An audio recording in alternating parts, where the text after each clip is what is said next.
మన రాష్ట్రంలో temple tourism, eco tourism, health tourism వెనుకబడుతున్నది.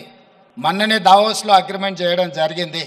తొందరలో వికారాబాద్ ప్రాంతాన్ని ఎకో టూరిజంలో పూర్తి స్థాయిలో అభివృద్ధి చెయ్యాలని ప్రభుత్వం ఏదైతే అనుకుంటుందో ఒక అడుగు ముందు ప్రభుత్వానికంటే రామ్దేవ్ గారు వేసి ఇంత మంచి వ్యవస్థని ఇక్కడ ఏర్పాటు చేసిండు.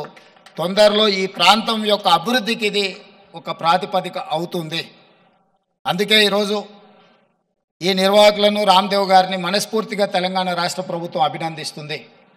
ఇంకా రావాలి ఇట్లాంటి పర్యాటక క్షేత్రాలు. ఇదొక వ్యాపార కేంద్రంగా కాకుండా పర్యాటక క్షేత్రంగా కూడా రాణిస్తుంది అనడంలో ఎలాంటి సందేహం లేదు. ఈరోజు నాతో పాటు చిరంజీవి గారు, సీఎం రమేష్ గారు, మా మంత్రులు, శాసనమండలి సభ్యులు, శాసనసభ్యులు అందరూ రావడం, ఇట్లా కార్యక్రమం రోజువారీగా ఎన్నో రాజకీయ కార్యక్రమాలలో పాల్గొంటుంటాం.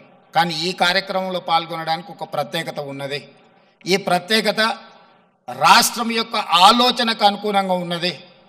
ఈరోజు రాష్ట్ర ప్రభుత్వం ఏదైతే ఎకో టూరిజం పాలసీలో ఇలాంటి పార్కులు మేము డెవలప్ చేయాలనుకుంటున్నామో రాబోయే రోజుల్లో ఖాళీ వరి పండించడమే కాదు, ఇతర కమర్షియల్ క్రాప్స్ వైపు ఈరోజు వనాలు, ప్రకృతి వనాలను పెంచడానికి కూడా రైతులను ప్రోత్సహించడానికి ప్రభుత్వం వైపు నుంచి ప్రణాళికలు ఉన్నాయి.